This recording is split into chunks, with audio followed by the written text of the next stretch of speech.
अब तक आपने देखा मेरे एक रील के रिएक्शन में स्माइल टू जन्ना नाम के यूट्यूब चैनल के ज़ीशान अली ने एक रिएक्शन बनाया। उस रिएक्शन में मैंने एक वीडियो बनाया और मेरे रिएक्शन के बदले में उन्होंने 2 वीडियो बनाए। मैं आज उन दोनों वीडियो का रिएक्शन बनाने वाला हूँ। ये है पार्ट 1 का रिएक्शन। आज हम रिस्पॉन्ड करेंगे एक एथियस्ट मुल्हिद जिसने मेरी रिस्पॉन्स का खुद रिस्पॉन्स दिया। काफी उन्होंने इश्यूज रेज किए जो मुल्हिद के हाँ कॉमन होते हैं, लेकिन इनके हाँ थोड़ा सा डिसअपॉइंटिंग था।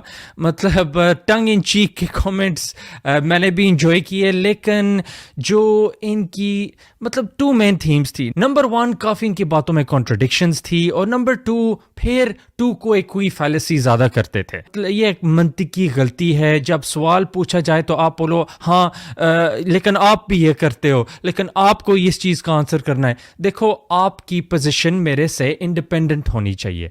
ये मुझे पता है ये कहते हैं कि हाँ हमारी पोजीशन आपकी पोजीशन की निगेशन है, लेकिन निगेट करना एक एक्टिव क्लेम है जिसको एविडेंस के साथ पेश करना चाहिए।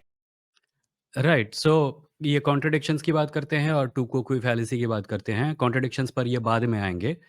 टूको की फैलिसीज के बारे में ये जो कह रहे हैं, ही गॉट माय पॉइंट कि atheism is a position where we are rejecting the theist claim. हम नेगेशन कर रहे हैं, इसका मतलब ये नहीं है कि वो नेगेशन हर बार एक पॉजिटिव क्लेम है। अगर कोई और इनके पास आए और कहे कि मेरा धर्म सही है, मेरा गॉड ट्रू है और तुम सब गलत हो, और ये कहें कि अगर इसका एविडेंस नहीं दे सकते तो मैं तुम्हारी बात क्यों मानूं, तो क्या वो एक पॉजिटिव क्लेम कर रहे हैं? नहीं। Negations are not always positive claims. They can be, but I'm not making that positive claim. I am simply rejecting the theistic claim that exists already. और इसका सबसे बड़ा सबूत है जो मैंने पिछले वीडियो में बताया था, और वो ये है कि थीइज्म पहले आया या एथीज्म पहले आया। एथीज लोगों का दिमाग खराब है कि वो बोलेंगे गॉड्स नहीं है, अगर कोई ये नहीं कह रहा कि गॉड है। Atheism only exists because theist people make the claim that God exists. अगर हमको थीइज्म के क्लेम पर विश्वास नहीं है क्योंकि उस पर उसके लिए कोई एविडेंस नहीं दिया गया है, तो हम काहे का पॉजिटिव क्लेम कर रहे हैं? हम बस कह रहे हैं कि भाई एविडेंस देना तुम्हारा काम है। अगर तुम नहीं दोगे तो हम क्यों माने तुम्हारी बात? That's all, that's literally all. ये बार-बार टू की फैलेसी का इस्तेमाल इसलिए कर रहे हैं क्योंकि ये इस बात से अटेंशन को डाइवर्ट करना चाहते हैं कि पहला क्लेम इनका है। पहला क्लेम हमेशा से इनका रहा है। This conversation between him and me would not be happening if theism did not make the first claim. Atheism would not exist if theism did not make the first claim. The fact कि मैं एक atheist हूँ, the fact कि we are talking about the existence of God, ये सब एक ही चीज को साबित करता है, और वो ये है कि पहला क्लेम इनका था। बालों के लिए आपके पास फ्रेम ऑफ रेफरेंस है। आपको पता है कि बाल बगैर कुछ किए सजेंगे नहीं, इसीलिए आपको ही कोम करना पड़ता है, शैम्पू लगाना पड़ता है। You can not use this for the universe और एग्जिस्टेंस, क्योंकि हमारे पास यूनिवर्सेस का फ्रेम ऑफ रेफरेंस नहीं है। अच्छा, तो पहले ये बात है कि फ्रेम ऑफ रेफरेंस की एब्सेंस का ये नहीं मतलब कि क्रिएटर नहीं है। देखो, ज्यादातर चीजें हमारी जिंदगी के अंदर, लाइफ के अंदर, साइंस के अंदर इन्फर किए जाती हैं। मैंने ये नहीं कहा कि फ्रेम ऑफ रेफरेंस ना होने का मतलब ये है कि क्रिएटर नहीं है। मैंने ये कहा कि फ्रेम ऑफ रेफरेंस वो तरीका है जिसका इस्तेमाल करके हम दुनिया के बारे में कंक्लूजन्स को रीच करते हैं। अगर कोई मुझे कहे कि मेरे घर के बाहर एक साइकिल खड़ी है और मैं बाहर जाऊं और मुझे यही नहीं पता कि साइकिल क्या होती है, तो मैं कैसे पहचानूंगा कि वहाँ साइकिल खड़ी है या कुछ और खड़ा है? अगर कोई क्लेम करे कि गॉड ने यूनिवर्स को बनाया और मेरे पास गॉड के लिए कोई फ्रेम ऑफ रेफरेंस नहीं है, तो मैं ये कैसे जानूं कि जिस चीज़ के बारे में वो बात कर रहा है वो गॉड ही है? राइट? फ्रेम ऑफ रेफरेंस सिर्फ वो मेथड है जिसका इस्तेमाल करके हम रियलिटी को समझते हैं। That is all I am saying. मैं ये नहीं कह रहा कि फ्रेम ऑफ रेफरेंस का ना होना किसी चीज़ के ना होने का सबूत है। मैं कह रहा हूँ कि किसी चीज़ के होने को हम अच्छी तरह समझ तभी सकते हैं जब हमारे पास उसको समझने के लिए एक फ्रेम ऑफ रेफरेंस हो। फ्रेम ऑफ रेफरेंस के बगैर, मिसाल के तौर पर डार्क एनर्जी, डार्क मैटर, इनकी क्या फ्रेम ऑफ रेफरेंस है? Nothing. नहीं, ये डार्क एनर्जी और डार्क मैटर पे काम नहीं करता, बिकॉज़ डार्क एनर्जी और डार्क मैटर के बारे में हमारे पास क्लैरिटी नहीं है। We really don't have a frame of reference for them, and that is why there is so much controversy about what they are. Take something like planets for example. हम अगर space में देखते हैं कि एक पत्थर की बनी गोल चीज़ एक स्टार के चारों तरफ घूम रही है, तो हम आसानी से इस नतीजे पर पहुंच सकते हैं कि वो एक प्लैनेट है या प्लैनेटॉइड है किसी तरह का। क्यों? क्योंकि हमने लाखों एग्ज़ाम्पल्स देखे हुए हैं। हमें वहाँ पे माथापच्ची नहीं करनी पड़ती, अरे ये जो पत्थर की बनी गोल चीज़ है, ये असल में है क्या? So much doubt in my mind. No, we don't have that doubt because we have seen so many planets. Now, is that proof that it can't be something absolutely new? No. But for all practical purposes हम इस नतीजे पर पहुँच सकते हैं कि हम एक प्लैनेट को देख रहे हैं, क्योंकि हमारे पास प्लैनेट्स को देखने का, समझने का फ्रेम ऑफ रेफरेंस है। डार्क मैटर और डार्क एनर्जी के बारे में हमारे पास फ्रेम ऑफ रेफरेंस नहीं है। That is why we lack a complete and clear understanding of them. मैं ये नहीं कह रहा वंस अगेन कि फ्रेम ऑफ रेफरेंस के बगैर किसी चीज़ को समझा नहीं जा सकता। मैं ये कह रहा हूँ कि किसी चीज़ की क्लियर अंडरस्टैंडिंग के लिए हम आम तौर पर फ्रेम ऑफ रेफरेंस का इस्तेमाल करते हैं। अगर हम फिजिक्स के अंदर देखें तो काफी पार्टिकल्स पोस्टुलेटेड होते हैं इनडायरेक्ट ऑब्जर्वेशंस के साथ, फॉर एग्जांपल हाइपोथेटिकल पार्टिकल्स, या अगर हाइपोथेटिकल पार्टिकल्स को छोड़ भी दे, इंटेंगलमेंट का जो कॉन्सेप्ट है उसका क्या फ्रेम ऑफ रेफरेंस है?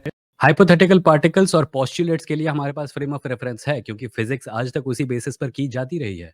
इस मेथड ने, इस पोस्टुलेशन के मेथड ने हमें काफ़ी बार अच्छे रिजल्ट्स दिए हैं, इसीलिए हम इसका इस्तेमाल आज भी करते हैं अपनी अंडरस्टैंडिंग के जो गैप्स हैं उनको फिल करने के लिए। अगर हम उनका इस्तेमाल करते हैं अपनी अंडरस्टैंडिंग के में एक गैप को फिल करने के लिए, हम इफेक्टिवली उनका इस्तेमाल कर सकते हैं प्रॉपर फिजिकल प्रोसेसेस को समझाने के लिए। फॉर एग्जांपल, एंटेंगलमेंट हमारी समझ में पूरी तरह से आई नहीं है, पर क्वांटम मैकेनिक्स का इस्तेमाल करके मशीनों से काम करवा सकते हैं हम। वो काम करती हैं, हमारी समझ में नहीं आती कैसे काम करती हैं, पर काम करती हैं। गॉड को इसी कैटेगरी में नहीं रखा जा सकता because we don't need God for any physical process to work. हमारी सारी फिजिकल प्रोसेसेस बगैर गॉड के आराम से काम करती हैं।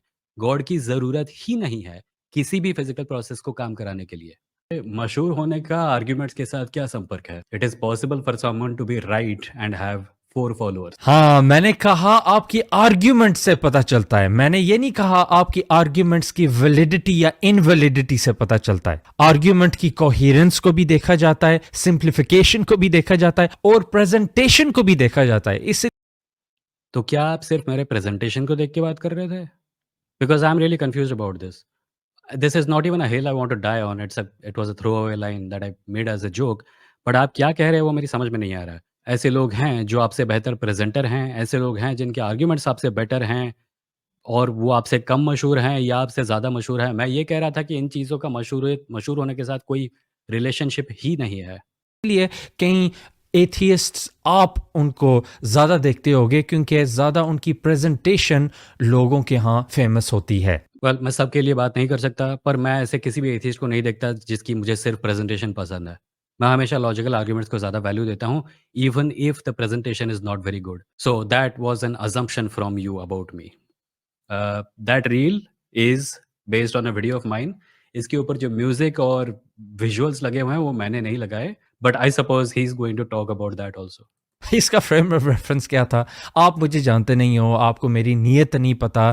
तो इंटरेस्टिंग था कि किस तरह आपने ये एंटिसिपेट किया, आपने ये इन्फर किया है। वेल, उसका कारण असल में ये था कि मैंने पहले वो वीडियो देखा हुआ था। मुझे पता था कि आप क्या बोलने वाले हैं। मैं पहली बार डायरेक्ट लाइव रिएक्शन नहीं दे रहा था। मैंने एक बार आपका वीडियो पूरा देखा था और दोबारा उसको प्ले करके तब रिएक्ट किया था। इसलिए मुझे पता था आप क्या बोलने वाले हैं। पर even if I had not done that, it would not be inference. It would still be based on my frame of reference, क्योंकि मैं पहली बार एक थीसिस से बात नहीं कर रहा हूँ। मैं एक लाइव स्ट्रीम करता हूँ जहाँ हफ्ते में 1 बार लोग आते हैं और मुझसे डिबेट करते हैं। मुझे पता होता है आम तौर पे एंटिसिपेट करना, क्वेश्चन्स एंटिसिपेट करना एक आम सी बात है। ये कोई, इसमें कोई ज़्यादा मैजिक नहीं लगता। मैंने लोगों से बात की हुई है, किस चीज़ के बाद लोग क्या कहेंगे वो भी गेस किया जा सकता है। आई एम श्योर ये आप पर भी अप्लाई करता है। आपने भी कई एथियस्ट से बात की होगी, कई आर्गुमेंट्स जो एथियस्ट प्रेज़ेंट करते हैं, आप एंटिसिपेट कर पाते होंगे। And the reason you can do that is because you have a frame of reference. Frame of reference के बगैर आपने देखा है कि मतलब में इनका मोटिव क्या हो सकता है, मौजू का क्या मतलब डायरेक्शन जा रहा है। अगर मैं कहूँ, या so you understand what a frame of reference means, that is what I mean. अगर आपको अंडरस्टैंडिंग है कि या एक आदमी कुछ बोल रहा है, आप उनसे पहली बार बात कर रहे हैं, तो भी आपने उस प्रकार के दूसरे लोगों से पहले बात की होगी और वो आपका फ्रेम ऑफ रेफरेंस बन जाता है। अगर आप किसी ऐसे इंसान से बात कर रहे हैं अ, जिसकी भाषा आपकी समझ में नहीं आ रही है और वो एक ऐसे सब्जेक्ट के बारे में बात कर रहा है जिसके बारे में आपने पहले कभी बात नहीं की है, तब फ्रेम ऑफ रेफरेंस का एब्सेंस आपको खलेगा। पर आम तौर पे नहीं खलता, क्योंकि आपने इस प्रकार की कन्वर्सेशंस पहले की हुई हैं। आपका frame of reference already in place है।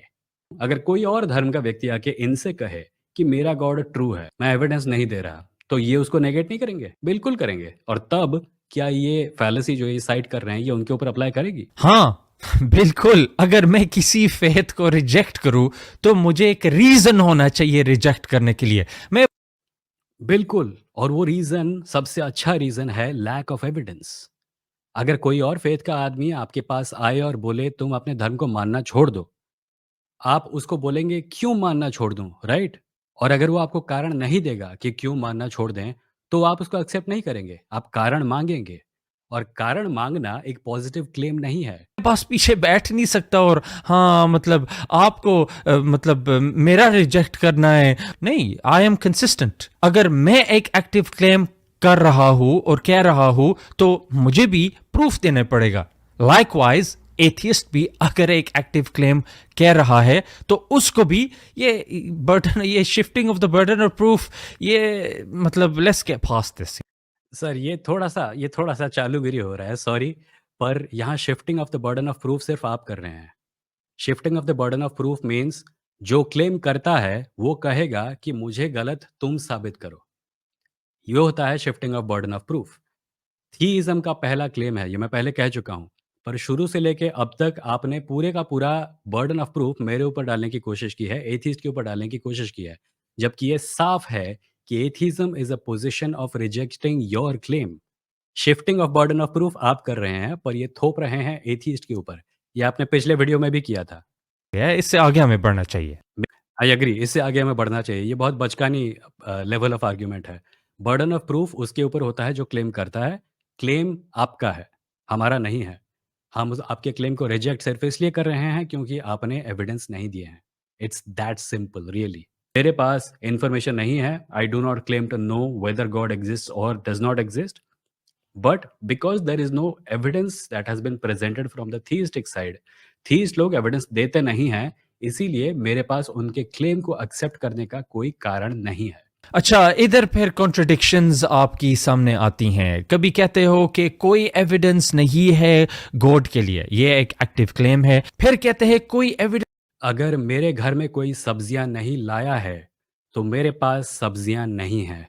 क्या मैं ये क्लेम कर रहा हूँ या मैं रियलिटी को डिस्क्राइब कर रहा हूँ? हेलो अमेज़न, मैंने कुछ कॉमिक्स ऑर्डर की थी जो मेरे पास अब तक पहुँची नहीं है। What do you mean I have to prove that मेरे पास पहुँची नहीं है? What do you mean it's an active claim? How will I prove to you that I don't have something? फिर कहते हैं कोई एविडेंस प्रेजेंट नहीं किया गया। अगर हम देखें एविडेंसेस को, ये काफी एविडेंसेस है। अगर हम रैशनल एविडेंसेस को हम देखें, लॉजिकल होगी, कॉस्मोलॉजिकल आर्ग्यूमेंट इमाम गजाली की, हम देख सकते हैं इन्फरेंस, जिसमें फाइन ट्यूनिंग आर्ग्यूमेंट आती है, जो डॉकिंस और होयल भी कहते हैं कि उनके यहाँ ये स्ट्रॉन्गेस्ट आर्ग्यूमेंट है थीइज्म के लिए। इनफैक्ट ये आप आर्ग्यूमेंट्स के नाम बता रहे हैं, पर आर्ग्यूमेंट्स को प्रेज़ेंट नहीं कर रहे हैं। अगर आपके चैनल पे ऐसा कोई वीडियो है, जहाँ पे इन आर्ग्यूमेंट्स को आपने अपनी तरफ से प्रेज़ेंट किया है, I will be happy to respond to it. मेरे सैटरडे वाले लाइव स्ट्रीम पे लोग आते हैं और उनमें से कई ने भी ये आर्ग्यूमेंट्स प्रेज़ेंट किए हैं। I have debated with them, I have debunked these arguments multiple times over the course of the last 2 years. If you want to see those, you can, or I can just make a fresh video in Hindi debunking these arguments.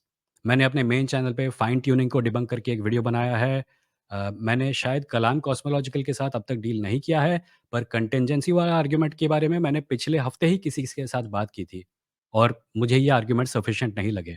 जहाँ तक बात है आपकी contradiction की, जहाँ पे आप कह रहे हैं मैं कह रहा हूँ कि कोई एविडेंस नहीं है और फिर मैं कह रहा हूँ कि कोई एविडेंस प्रेज़ेंट नहीं किया गया है, मेरा दोनों से मतलब एक ही था। अगर मेरे घर में कोई सब्जियाँ नहीं लाया है, तो मेरे घर में सब्जियाँ नहीं हैं।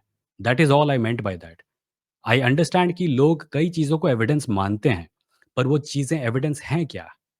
अगर मैं कहूँ कि मेरे पास एक जादुई उड़ने वाला घोड़ा है और आप पूछें कि उस घोड़े का एविडेंस क्या है और मैं आपको घोड़े की नाल दिखाऊँ, फिर आप कहेंगे ये कैसा एविडेंस हुआ घोड़े का? और मैं कहूँगा पर तुम ये नहीं कह सकते एविडेंस नहीं है। ये घोड़े की नाल एविडेंस है। मैं इसे एविडेंस कह रहा हूँ, उसका मतलब ये नहीं है कि ये एविडेंस है। लोग कई चीज़ों को एविडेंस मानते हैं, उनका मतलब ये नहीं है कि वो एविडेंस है या ये कि वो एविडेंस इफेक्टिव है। जो फ्रेड हॉयल है वो कहता था कि अगर हम फाइन ट्यूनिंग देखें कार्बन की, जो 3 हीलियम्स, उनको with in 1% nuclear ground state energy उनकी होनी चाहिए कार्बन फॉर्म करने के लिए, जो बिल्डिंग ब्लॉक ऑफ मैटर है। तो जिस एक्सट्रीम पर आप जा रहे हो, जिनकी तरफ आप देखते हो, उस एक्सट्रीम पर वो नहीं जाते। अगेन ये एक्सट्रीम वाला इम्पोजिशन आप दोबारा कर रहे हैं। मैं पहले भी कह चुका हूं, मेरा पॉइंट ये है कि मैं एक एग्नोस्टिक एथीस्ट हूं। मैं गॉड के क्लेम पर विश्वास नहीं करता क्योंकि मुझे एविडेंस नहीं मिला है। It's that simple. एविडेंस मिलेगा, एविडेंस अच्छा होगा तो कोई क्यों मना करेगा? दिमाग खराब है इंसान का। रिचर्ड डॉकिंस एक एथीस्ट हैं, फ्रेड हॉयल शायद एथीस्ट नहीं थे, to the best of my memory. In either case it does not matter, what matters is evidence. अगर कोई साइंटिस्ट किसी चीज पर विश्वास करे without evidence, we don't take them seriously. We take them seriously about the things for which they had evidence. Richard Dawkins अगर ये कहते कि इवोल्यूशन को मान लो क्योंकि मैं कह रहा हूं, उनको लोग लेबोरेटरी से निकाल देते। रिचर्ड डॉकिंस के ओपिनियंस हैं। मैं रिचर्ड डॉकिंस नहीं हूं, मैं फ्रेड हॉयल भी नहीं हूं। मैं एविडेंस को अपने बेसिस पर इवेल्युएट करता हूं और लॉजिक के बेसिस पर रिजेक्ट करता हूं। अगर आपके पास एविडेंस है तो आप प्रेजेंट कीजिए और I will be happy to go through it. Arguments के नाम बताना is not sufficient, I am sorry. Fred Hoyle भी ये कंसीड करता है, रिचर्ड डॉकिंस भी ये कंसीड करता है, तो आपका इस बात में क्या इशू है? और अगर हम अगेन, रिचर्ड डॉकिंस और फ्रेड हॉयल या दुनिया के सारे साइंटिस्ट की भी किसी बात को कंसीड करने से इस बात पर ढेले भर का भी फर्क नहीं पड़ता। We are not going for arguments from authority, which is another logical fallacy. Argument from authority is when someone says something and we accept it simply because जो कह रहा है वो एक अथॉरिटी है। मुझे इस बात से बिल्कुल भी फर्क नहीं पड़ता कि वो कितनी बड़ी अथॉरिटी है। Richard Dawkins is a scientist. उनकी बातों को सीरियसली इसलिए लिया जाता है क्योंकि जो चीज़ें वो साइंटिफिकली प्रपोज करते हैं, उन चीज़ का वो साइंटिफिक एविडेंस देते हैं। उसके अलावा उनके personal opinions are of no use to me. Philosophical argument में जाए, कंटिजेंसी आर्ग्यूमेंट आपने सुनी होगी एवेसेना की, फिर हम टेस्टिमनी की तरफ जा सकते हैं, हदीथ की सनद, मुतवातिर, and we can look with regards to this. फिर historical evidences भी है, presence of coins, presence of cave markings, rock की marking. People have testimonial evidence for their gods all over the world. Testimony के basis पे आप Hinduism या Christianity को सच नहीं मान लेंगे। आप हिस्टोरिकल एविडेंस के बेसिस पे सिर्फ ये साबित कर सकते हैं कि इतिहास में कुछ लोग कुछ चीज़ों को मानते थे। ये नहीं कि जो वो मानते थे वो सच था। Historical evidence is best used for archaeological purposes, not for claims about the existence of God. Presence of manuscript evidence. लेकिन अगर आप कहते हो कि नहीं एविडेंसेस नहीं है, फिर आप कहते हो कि हिस्ट्री के अंदर एविडेंसेस की बात होती जाती है, पर गॉड का क्लेम हजारों साल पुराना है। हजारों लोगों ने हजारों तरीके से इसको साबित करने की कोशिश की है। तो जाहिर है मैं क्लेम्स की बात कर रहा था, एविडेंस की बात नहीं कर रहा था। Claims are not evidence. I hope that part is clear because I think I have said this like 5 times by now. हजारों बार इतिहास में लोगों ने गॉड के एग्जिस्टेंस को क्लेम किया है। वो क्लेम्स एविडेंस नहीं है। किसी भी धर्म से भी एविडेंस नहीं है।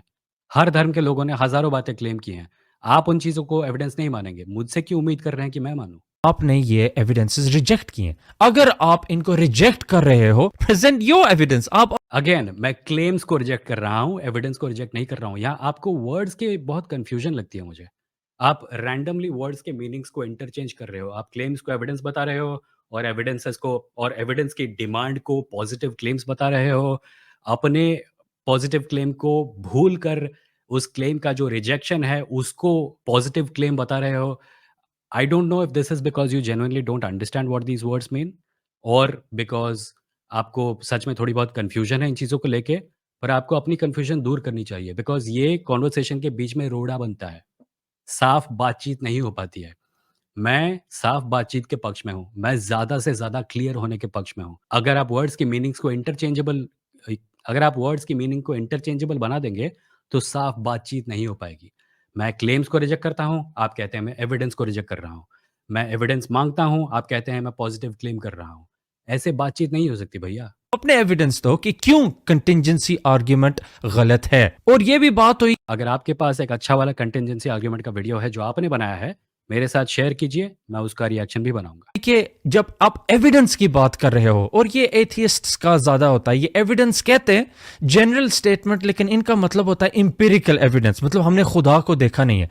आई होप, या मेरी उम्मीद है कि आप ये नहीं अपने एविडेंस को प्रेजेंट करोगे क्राइटेरिया। मुबारक हो, मैं वो नहीं कह रहा हूँ। आप your hope has been rewarded. मैं ये नहीं कह रहा हूँ कि मुझे सिर्फ़ एम्पिरिकल एविडेंस चाहिए, मैं लॉजिकल एविडेंस के लिए भी तैयार हूँ। पर logic has to apply to the real world. हवाई किले नहीं बन सकते। गॉड को साबित करने के लिए आपके पास कोई एविडेंस है ही नहीं। ना आप गॉड दिखा सकते हैं। What a shame. This is a very low level argumentation. It's funny that the meme इन्होंने जो चूज़ किया है to react to that is चतुर। मेरी समझ में नहीं आ रहा ये अपने आप को चतुर बोल रहे हैं या अपने फॉलोअर्स को चतुर बोल रहे हैं। हाँ, बस मीम था यार। I know. और यूज ऑफ अ मीम का ये नहीं मतलब कि आप इन्फर कर रहे हो कि आपकी ऑडियंस इस तरह है या आप इस तरह हो या मैं इस तरह हूँ। नहीं, मैं बिल्कुल ऐसा इन्फर नहीं कर रहा था। आपका बस मीम था, मेरा बस जोक था। Relax, it's a conversation. People laugh at each other sometimes. Calm down. आमतौर पर अगर कोई पॉइंट को एम्पलीफाई या एम्फसाइज करना हो तो बंदा मीम के जरिए करता है। आप कुछ ज़्यादा मीम को एनालाइज कर रहे हो। मीम अरे मैं भी जोक मार रहा था भैया। आपने जोक मारा, मैंने जोक मारा। रिलैक्स करो।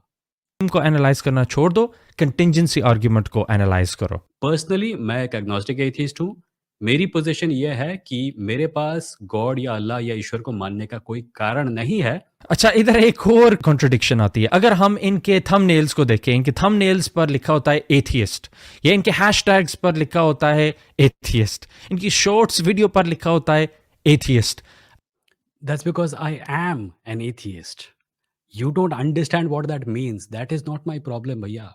अग्नोस्टिक एथियस्ट इन्होंने मुझे कहीं नहीं नजर आया इनकी आइडेंटिफिकेशन में। अगर ये मुझे पता होता तो मैं फिर पहले ही कहता कि अग्नोस्टिक एथियस्ट टर्म एक ऑक्सीमोरन है। ये दो लेबल्स ईच अदर के खिलाफ जाते हैं। एथियस्ट कहता है ये एक कन्विंस्ड पोजीशन है कि there is no God, categorical. Agnostic कहता है कि आई डोंट नो, मुझे नहीं पता। एथियस्ट वो व्यक्ति है जो ईश्वर को नहीं मानता है।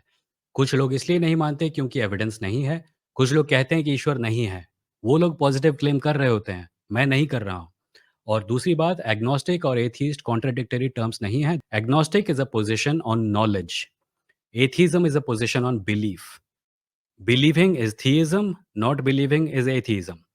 नोइंग और claiming to know is gnosticism, not knowing is agnosticism. यहाँ पे कोई ओवरलैप नहीं है। जब कोई कहता है, जैसे मैं कह रहा हूँ कि वो एग्नोस्टिक एथिस्ट है, वो ये कह रहा है कि I don't no and I don't believe. He wants to have his cake and eat it at the same time. मतलब वो अपना केक रखना भी चाहता है और खाना भी चाहता है सेम टाइम पर। That's not possible. मतलब या रखोगे या खाओगे, दोनों में से एक चीज होगी, या आप एथियस्ट हो या अग्नोस्टिक हो। ये क्लिप मैं बाद में रिकॉर्ड कर रहा हूँ क्योंकि पहले वाले में थोड़ी प्रॉब्लम आ गई थी। एथियस्ट और एग्नोस्टिक में कोई कॉन्ट्रडिक्शन नहीं है। I don't know what he is talking about and why he is saying it. Because theism is the position जहां पे कोई कहता है कि मैं एक थीस्ट हूं, मैं भगवान में विश्वास करता हूं। उस क्लेम को रिजेक्ट मल्टीपल तरीकों से किया जा सकता है। आप कह सकते हैं नहीं, तुम झूठ बोल रहे हो और भगवान नहीं है, in which case you will be an atheist. आप ये भी कह सकते हैं कि I don't know if you are telling the truth, why should I believe you, in which case you end up being an atheist. You can also say, I have no evidence for God, therefore I will wait for evidence to come, and you're still an atheist. Atheism का एक definition नहीं है। Atheist बनने के लिए, theist के claim को reject करने के लिए मल्टीपल तरीके हैं। आपका ये तय करना कि एथिज्म का डेफिनेशन सिर्फ है वही जो 100% सर्टेनिटी के साथ कहता है कि गॉड नहीं है, और फिर उस डेफिनेशन को अप्लाई करना उन सब लोगों पर जो कहते हैं कि मैं गॉड को नहीं मानता, ये आपका प्रॉब्लम है सर, ये हमारा प्रॉब्लम नहीं है। एग्नोस्टिक और एथियस्ट दोनों ही एथियस्ट कैटेगरी में आते हैं क्योंकि दोनों ही गॉड में विश्वास नहीं करते। ऐसा नहीं है कि एग्नोस्टिक थोड़ा विश्वास करता है और थोड़ा नहीं करता। अगर एग्नोस्टिक की पोजीशन सिर्फ यही है कि मैं नहीं जानता, that is also a lack of belief in God. और इस बात का आपने क्लियर आंसर नहीं दिया। टू को एक में आप फिर पढ़ गए कि आपको ये करना है, आपको वो करना है। देखो, क्या आप मान सकते हो कंसीवेबल का ये मतलब है, आप मेरी बात को कहीं और ले गए थे। कंसीवेबल का मतलब है क्या आप ये एक्सेप्ट कर सकते हो? Is it conceivable to you, understandable to you कि आपको इंफॉर्मेशन मिली है, प्रूफ्स, एविडेंसेस फॉर गॉड, और आपने मिसअंडरस्टैंड किया? या नंबर 2, क्या आपकी समझ, आपके वहम गुमान में है कि इंफॉर्मेशन, कोई एविडेंस फॉर गॉड आपकी तरफ नहीं पहुंची? Very simple answer is yes. And I did say yes. He does not show that part of my video, but I did say yes, that it is conceivable. दूसरी ये बात है, क्या आप कंसीव कर सकते हो, क्या मुमकिन है कि आप तक एविडेंस पहुंच जाए तो आपने उसको मिसअंडरस्टैंड किया है? क्या ये कंसीवेबल है? क्या कंसीवेबल डेफिनेटली है, पर conceivable is neither here nor there. और उसके बाद मैंने ऐड किया कि कंसीवेबल होने से कुछ भी नहीं होता। मैंने कहा था कि we are all working in the same framework. अगर आप और मैं एक ही दुनिया में रहते हैं और अगर आप और मैं रियलिटी को देखकर एक ही प्रकार के नतीजों पर पहुँचते हैं, तो ये कंसीवेबल है कि अगर मैं उल्लू बन सकता हूँ, तो आप भी उल्लू बन सकते हैं। All we have then is the possibility that I am wrong and that possibility applies equally to you also. अगर मैं उल्लू बन सकता हूँ, तो आप भी उल्लू बन सकते हैं। अगर मैं एविडेंस पा के उसको गलत समझ सकता हूँ, तो जिस चीज़ को आप सच मान रहे हैं, आप भी उसको पढ़कर गलत समझ सकते हैं। हो सकता है वो सोर्स गलत हो सकता है वो सोर्स झूठ हो। Is it conceivable that you are wrong about everything you believe in? I accept that it is possible. But if it is possible here, it is possible there also. That was the point. अगर किसी को doubt है तो मेरा video जाकर देख सकता है। The first thing I said when he asked is it conceivable, I said yes. Because for you to say आपके ये कहना कि नहीं मैं ये नहीं मानता, दैट्स मैंने ऐसा नहीं कहा था। मैंने नहीं कहा था कि it is inconceivable that I could be wrong. Illogical statement. तो अगर आप इन दोनों सवाल का आंसर कहते हो कि यह मेरे वहम गुमान में है, तो हाउ, फिर किस तरह अपने आप को आप एथियस्ट कहला रहे हो? एथियस्ट एक पोजीशन ऑफ सर्टेनिटी है। क्लेम तुम्हारा है, हम बस उस क्लेम को रिजेक्ट कर रहे हैं। होता तो शायद कर लेता एविडेंस को एग्जामिन करने के बाद। Examine evidence according to what? मतलब क्या क्राइटेरिया है? नंबर वन, आप एविडेंस को क्या कैटेगराइज करते हो? बार बार एविडेंस एविडेंस एविडेंस, और फिर आगे जाके आप डेफिनेशंस का भी कहते हो। गॉड की डेफिनेशन नहीं है, ना ही आप गॉड का कोई क्लियर डेफिनेशन प्रोवाइड कर सकते हैं। इसलिए हम नहीं ये कह सकते वो कह सकते। ठीक है, तो आप मुझे बताओ आपके यहाँ एविडेंस क्या है? एंड जैसा कि मैंने पिछले वीडियो में कहा था, एविडेंस डिपेंड करेगा क्लेम पर। अगर मैं कहूं कि इस कप में पानी है, तो एविडेंस क्या होगा? एविडेंस होगा मेरा आपको दिखाना कि इसमें पानी है। अगर मैं आपको यही नहीं बताऊं कि मेरा क्लेम क्या है, तो मैं एविडेंस किस बेसिस पर मानूं? क्लेम तो पहले सुनना होगा ना। और the point that I was making previously is that everyone's definition of the claim is different. तो प्लीज थोड़ा तो चैलेंज पेश करो। अगर आप कहोगे एम्पेरिकल एविडेंस, खुदा को देखना या इंडक्शन, मैं आपसे थोड़ा सा बेहतर एक्सपेक्ट कर रहा हूँ। सारा evidence, I am very happy that you are expecting more from me and I am happy to meet those expectations also. पर I hope you realise what I was saying.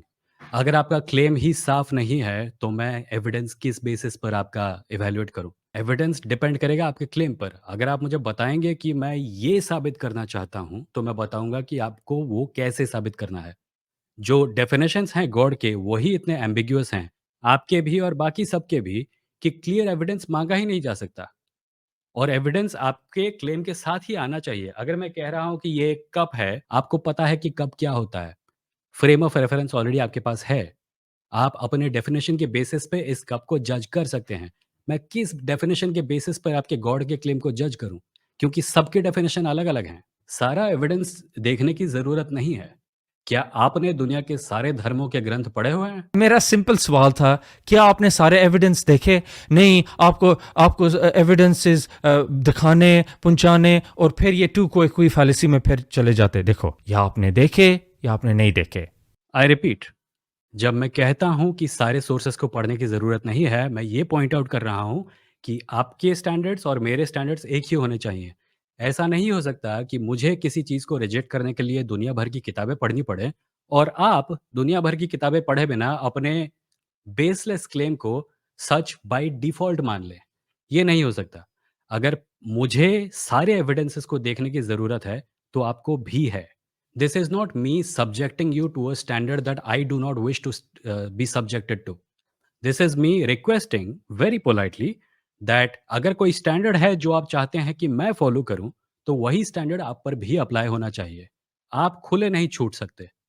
ऐसा नहीं हो सकता कि सारी मेहनत हम लोग करें और आप बस मैंने बोल दिया, अब मैं लंबी तान के सो जाऊंगा। ये नहीं चलेगा sir. Very simple question and it requires a very simple answer. ज्यादातर लोग जो ईश्वर, अल्लाह, भगवान, गॉड को मानते हैं, वो एविडेंस के बेसिस पे नहीं मानते और इसके लिए एविडेंस कुछ भी नहीं है।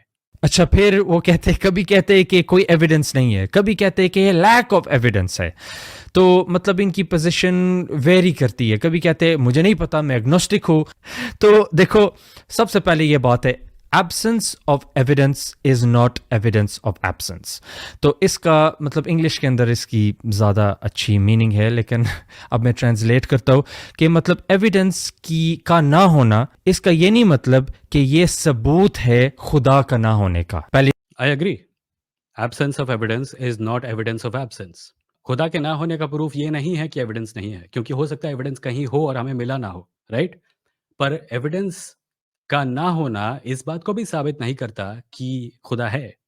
Absence of evidence is not proof of is not evidence of absence, but absence of evidence is also not evidence of presence. The only way we can reach a conclusion is through evidence.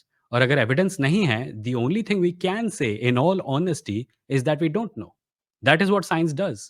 अगर आप किसी scientific व्यक्ति के पास कोई claim लेकर जाएंगे और उस क्लेम का एविडेंस नहीं होगा, वो ये थोड़ी बोलेगा कि जो चीज़ आप क्लेम कर रहे हैं वो झूठ है। वो सिर्फ ये कहेगा कि हम किसी नतीजे पर नहीं पहुंच सकते क्योंकि आप कोई एविडेंस नहीं लाए हैं। और जब मैं कहता हूं कि मैं एग्नोस्टिक एथिस्ट हूं, उस एग्नोस्टिक पार्ट का मतलब वही है, हम किसी नतीजे पर नहीं पहुंच सकते। और जब तक मैं किसी नतीजे पर नहीं पहुंचता, how do I become a theist? Why would I believe something without any evidence? Therefore I am an atheist. I hope you see how that works now. तो ये बात हुई, इसलिए मैंने पूछा कि आपके वहम गुमान में हो सकता है कि आप तक एविडेंस नहीं पहुंचा। मतलब आप कैटेगोरिकली, आप सर्टेनिटी के साथ, यकीन के साथ नहीं कह सकते खुदा नहीं है। आप मैं यकीन के साथ ये नहीं कह सकता कि खुदा नहीं है, पर मैं उसी प्रकार यकीन के साथ ये भी नहीं कह सकता कि कॉस्मिक पैरा ड्रैगन्स नहीं हैं या फ्लाइंग हिप्पोपोटामसेस नहीं हैं। ये प्रूफ नहीं है कि वो चीज़ें हैं। This is not rocket science. अगर मैं किसी चीज़ के ना होने के बारे में 100% श्योर नहीं हूँ, इसका मतलब ये नहीं है कि वो चीज़ें हैं या हो सकती हैं। किसी चीज़ के होने का प्रमाण उसके एविडेंस से ही मिलेगा। अगर एविडेंस नहीं है, तो हम ये नहीं जान सकते कि वो चीज़ है या हो सकती है। हो सकता है, नहीं हो सकती। ये कह सकते हो कि जितना एविडेंस मेरी तरफ पहुंचा है, मुझे नहीं लगता। ठीक है, ये लॉजिकल क्लेम है, एग्नोस्टिक बनो। ये मेरा इशू ये है कि बंदा कैसे कह सकता है कि आई एम एन एथियस्ट? ये Again, atheism is a lack of belief in the claim that God exists. It's that simple. आप ये बात पचासों बार इम्प्लाई कर चुके हैं कि मैं एक पॉजिटिव क्लेम कर रहा हूं, और मैं पचासों बार इस चीज को डिनाई कर चुका हूं कि मैं ये क्लेम कर रहा हूं। मैं ये क्लेम नहीं कर रहा हूं। मैं कह रहा हूं कि I lack belief in the claim that God exists, और ये क्लेम आपकी तरफ से आ रहा है, मेरी तरफ से नहीं आ रहा है। मेरी तरफ से सिर्फ उस क्लेम को रिजेक्ट किया जा रहा है। मुझे समझ नहीं आ रही। तो दूसरी बात ये है कि वो कहते हैं कि हाँ, जिधर बंदा पैदा हो और ये और वो। देखो, यूके के अंदर ये एक प्रोटेस्टेंट क्रिश्चियन कंट्री है, लेकिन इधर इस्लाम फास्टेस्ट ग्रोइंग रिलीजन है। और छोड़ के इंडिया के अंदर भी इस्लाम बहुत तेज़ी से फैल रहा था, इस हद तक कि उत्तर प्रदेश के अंदर और स्टेट्स के अंदर मतलब इसको लिमिट किया जा रहा है। मतलब लेजिस्लेशन, लॉज पास किए जा रहे हैं जो इसको लिमिट करने की कोशिश कर रहे हैं, जो आयरॉनिक है बिकॉज अपने आप को ये वर्ल्ड्स लार्जेस्ट डेमोक्रेसी कहलाती है। मैंने कहा था कि ज़्यादातर लोग रिलीजियस होते हैं क्योंकि वो उस रिलीजन को फॉलो करने वाले फैमिली में पैदा होते हैं। एंड आई डोंट थिंक इसमें कोई डाउट है। Statistically also, if you want to check, you will find that most people who are Muslim were born in Muslim families. Unless something has changed radically, और अब ज़्यादातर मुसलमान वो लोग हैं जो कि मुसलमान बने हैं। आप ये कह सकते हैं कि इस्लाम काफ़ी तेज़ी से फैल रहा है, पर that's neither here nor there. ज़्यादातर लोग अब भी अपने रिलीजन को सिर्फ इसलिए फॉलो करते हैं क्योंकि वो उस रिलीजन को फॉलो करने वाली एक फैमिली में पैदा हुए हैं। और जहाँ तक सवाल है किसी रिलीजन के फास्ट स्प्रेड होने से, उससे उस रिलीजन के सच होने का सबूत नहीं मिलता। उससे उस रिलीजन के क्लेम्स के ट्रू होने का भी सबूत नहीं मिलता। मैं कह सकता हूँ कि भारत में हिंदुत्व बहुत तेज़ी से बढ़ रहा है। क्या ये इस बात का सबूत है कि हिंदुत्व इज़ ट्रू और that it is correct? No. बहुत सारी चीज़ें तेज़ फैलती हैं। It only has to do with their popularity. And if I may point out, saying that something is spreading fast, therefore it has validity or truth, is argumentum ad populum, argument from popularity, it's a logical fallacy. में पढ़ा नहीं था, जब आप छोटे से बच्चे थे, तब से आप अपने गॉड को मानते आ रहे हैं और आपको तब एविडेंस की ज़रूरत नहीं पड़ी। Justin Barrett University of Oxford के उन्होंने एक स्टडी की थी, 3 साल की स्टडीज़ थी, 20 कंट्रीज़ के अंदर थी और 57 रिसर्चर्स थे, और उन्होंने कंक्लूड किया था कि हम एक इनेट डिस्पोजिशन के साथ पैदा होते टू बिलीव इन गॉड। मतलब हमारे यहाँ बचपन से एक फितरत है जो हमें खुदा के ईमान की तरफ जो हमें खींच के लाती है, और ये study actually in favour of God है। नहीं, ये study in favour of God नहीं है। आपका क्लेम ये नहीं है कि ज़्यादातर लोग गॉड को मानते हैं। That is visible, I can see it. Most people on earth have religion and they believe in some kind of God entity. That is not in doubt. The thing we are debating is God exist करता है या नहीं? और वो इस बात से साबित नहीं होता कि हम एक नेचुरल गॉड बिलीविंग डिस्पोज़िशन के साथ पैदा होते हैं। मैं उस रिसर्च के बारे में जानता हूँ। इनफैक्ट मेरे लाइव स्ट्रीम पे आके कई बार लोगों ने इस पॉइंट को रेज़ किया है और इसका सबसे बड़ा काउंटर ये है कि we are born with a lot of innate dispositions. हम लोग जेनेटिक एब्नॉर्मैलिटी के साथ पैदा होते हैं। हम किसी डिज़ीज़ के प्रति ज़्यादा प्रोन होने की क्वालिटीज़ के साथ पैदा होते हैं। हम बच्चों को देखते हैं जिनके हाथ नहीं होते, वो ऐसे पैदा होते हैं। कुछ बच्चे एक से ज़्यादा हाथ-पैर के साथ पैदा होते हैं। None of this is true. None of this is proof that the things that we are born with are good. Just because हम किसी चीज़ के साथ पैदा होते हैं, उसका मतलब ये नहीं है कि वो चीज़ ए सच है, बी अच्छी है। और इस बात का भी एक साइंटिफिक मतलब इस बात को एक्सप्लेन करने के लिए भी कम से कम एक साइंटिफिक हाइपोथेसिस तो है कि हम गॉड के प्रति जो हमारी नेचुरल डिस्पोज़िशन है, उसके साथ क्यों पैदा होते हैं। इसे कहा जाता है HADD, hyper active agent detection. इसको अगर आप लुक अप करेंगे तो आप पाएँगे the theory goes that in ancient times when we were caveman, जब हम गुफाओं में रहते थे और जंगलों में रहते थे, तो the tendency to find agents around us. हम सपोज़ जंगल से गुज़र रहे हैं और जंगल में बहुत सारे खतरे हैं।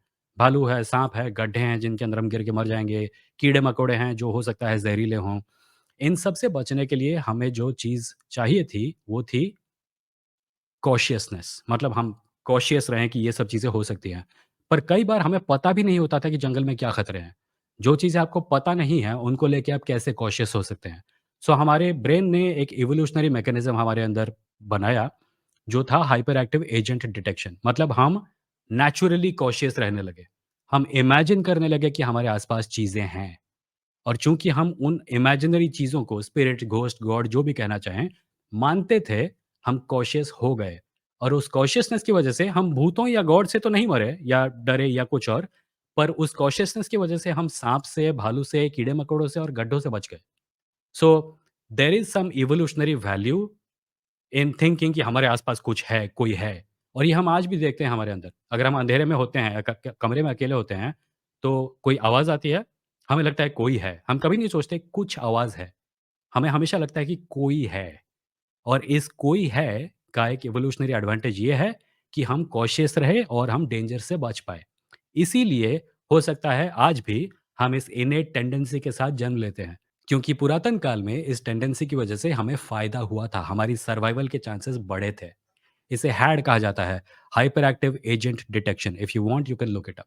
कि उन्होंने अपने क्रिएशन के अंदर एक किस्म की निशानी छोड़ी है अपनी आइडेंटिटी की। मैं ये नहीं कहता हूँ कि इसको इंडिपेंडेंटली लेके तो एविडेंस के तौर पर इस्तेमाल किया जा सकता है, नहीं, इसको part of the evidence and part of the argument में इस्तेमाल किया जा सकता बिल्कुल कर सकते हैं, but I don't think it is sufficient.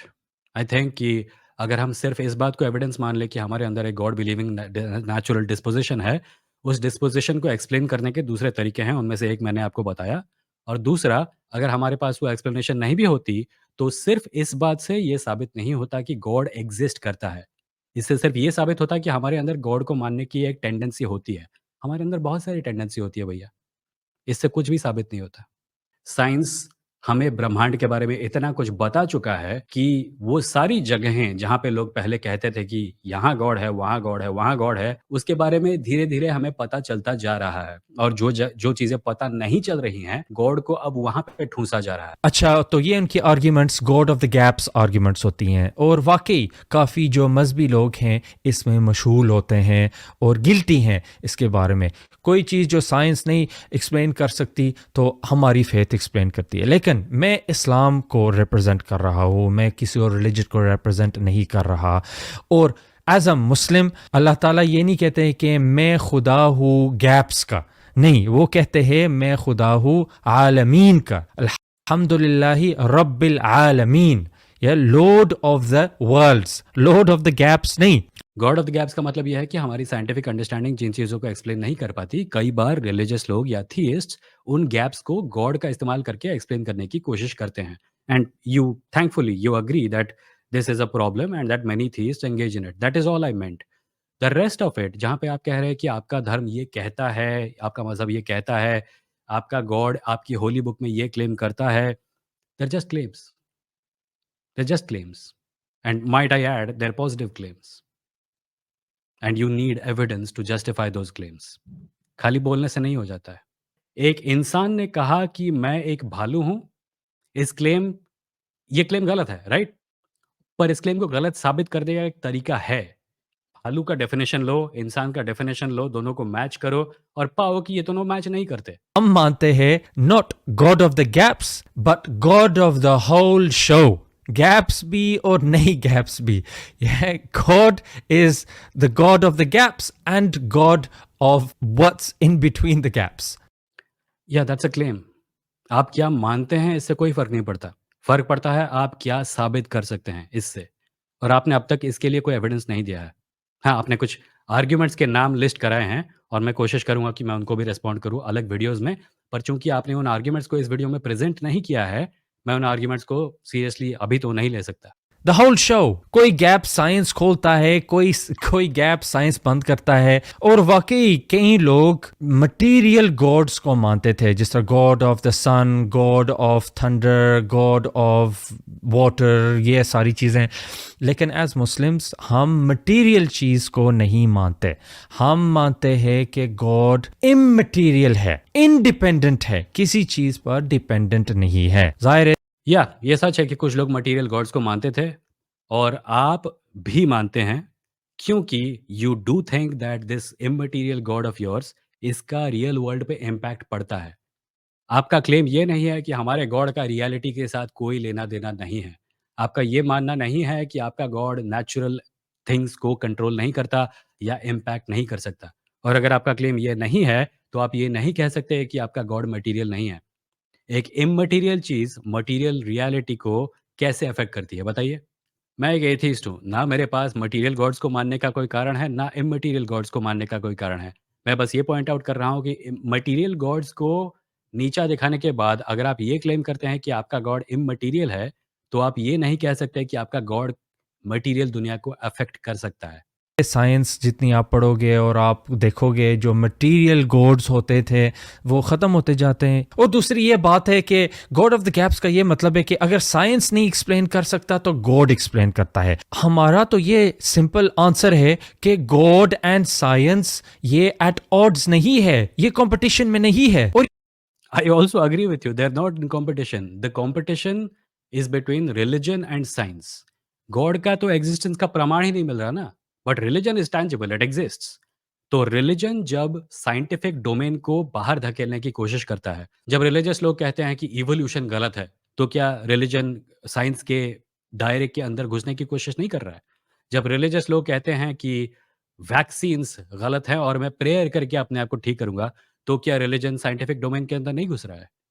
ये कोई नहीं कह रहा कि गॉड और साइंस आपस में एक-दूसरे से लड़ रहे हैं। गॉड का तो एक्जिस्टेंस ही नहीं है, जहाँ तक हमें पता है। होगा तो मान लेंगे। पर जो फाइट है वो रिलिजन और साइंस के बीच में है और वो हो रही है। आपके हम सबके आस-पास हो रही है। आपको ऐसे कई मुसलमान I don't know if you are one of them, पर आपको ऐसे कई मुस्लिम मिल जाएँगे जो इवोल्यूशन को डिनाई करते हैं। आप असल में ये नहीं कह रहे हैं कि रिलिजन और साइंस में कोई कॉन्ट्रडिक्शन नहीं है।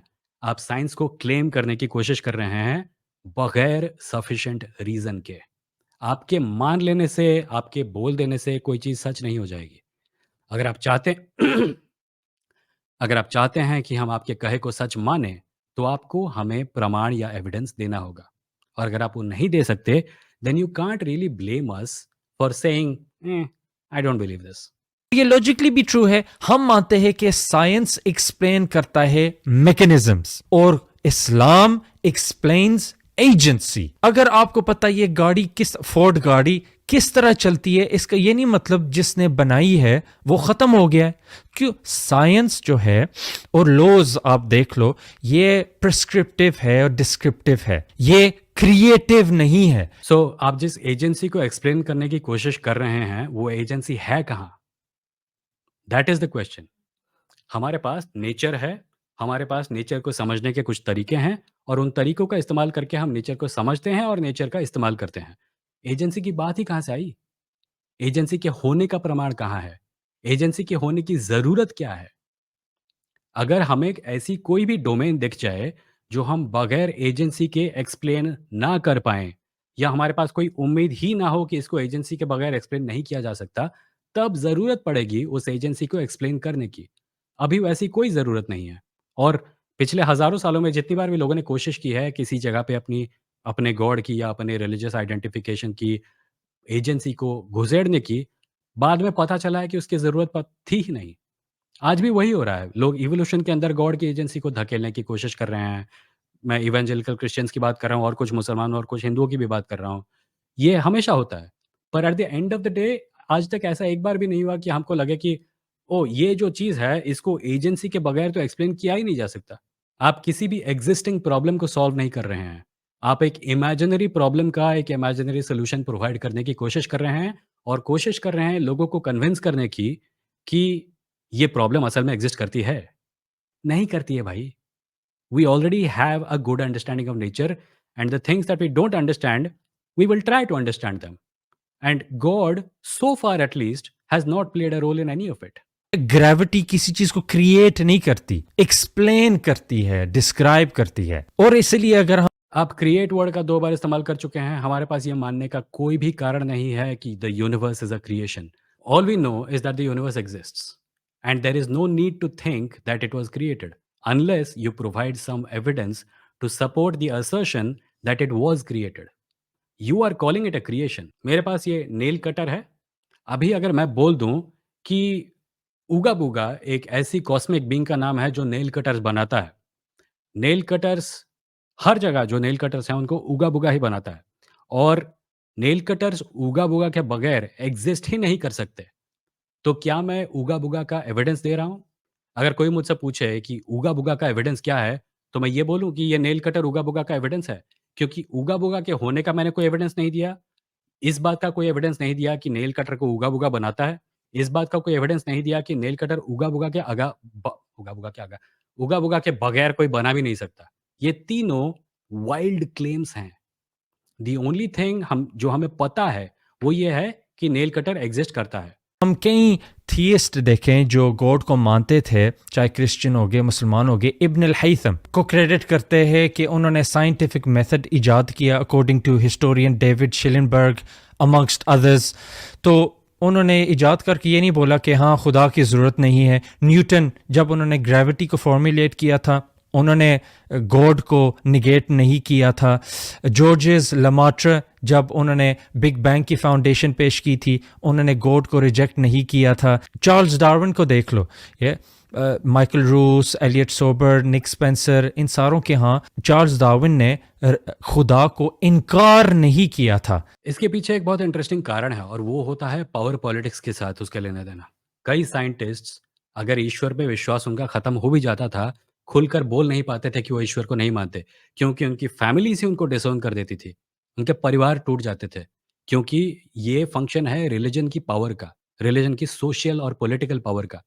और कई साइंटिस्ट्स एथिस्ट भी थे, ओपनली एथिस्ट भी थे। इससे कोई फ़र्क नहीं पड़ता कि एक साइंटिस्ट का गॉड के ऊपर क्या पोज़ीशन था, एज़ लॉन्ग एज़ उनके काम ने गॉड को प्रूव नहीं किया या गॉड का एविडेंस नहीं दिया।